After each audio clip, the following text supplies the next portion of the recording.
సుబ్రహ్మణ్య స్వామి లింగ రూపంలో కొలువై ఉన్న ఏకైక పుణ్యక్షేత్రం మోపిదేవి సుబ్రహ్మణ్య స్వామి గుడి. ఇక్కడ లింగము ఎంత లోతు ఉందో ఎవ్వరికీ తెలియదంట. గర్భగుడి పక్కనే ఒక పుట్టలో స్వామి కొలువై ఉన్నారని అందరూ నమ్ముతారు. ఇక్కడికి వచ్చి పాలతో అభిషేకం చేసి స్వామివారిని దర్శించుకుంటే వివాహము ఆలస్యమైన వాళ్ళకి వెంటనే వివాహం జరుగుతుందట.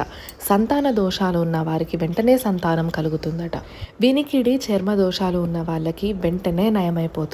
ఇక్కడ నాగదేవతలతో కూడిన ఒక వృక్షం ఉంటుంది. దానికి ముడుపు కట్టి మనసులో కోరిక కోరుకుని 3 ప్రదక్షిణాలు చేస్తే సంవత్సరం తిరిగే లోపు ఆ కోరిక నెరవేరుతుందని అందరూ చెప్తారు. ఇంకో విషయం, నవగ్రహాలు ఇక్కడ నవనాగులుగా మనకి దర్శనమిస్తాయి. సర్పదోషాలు ఉన్న వాళ్ళు ఇక్కడ పూజ చేయించుకుంటే అన్ని దోషాలు తొలగిపోతాయి అని నమ్ముతారు. సాధారణంగా ఈ గుడిని దర్శించుకొని ఒక రోజు నిద్ర చేస్తారు. ఇక్కడ నిత్యాన్నదానం కూడా ప్రతిరోజు జరుగుతుంది. టెంపుల్ టైమింగ్స్ వచ్చేసి 5:30 AM to 1 PM, మళ్ళీ సాయంత్రం 4 PM to 8 PM. ఈ గుడి విజయవాడ బస్టాండ్ నుంచి 16 కిలోమీటర్స్ దూరంలో ఉంటుంది. బస్సెస్ అనేవి ఫ్రీక్వెంట్గా అవైలబుల్ ఉంటాయి. ఈసారి విజయవాడ వచ్చినప్పుడు తప్పకుండా ఈ ఆలయాన్ని దర్శించుకోవడం మర్చిపోకండి. ఇలాంటి అమేజింగ్ కంటెంట్ అండ్ వీడియోస్ కోసం కీప్ ఫాలోయింగ్ ప్రత్యాస్ వరల్డ్.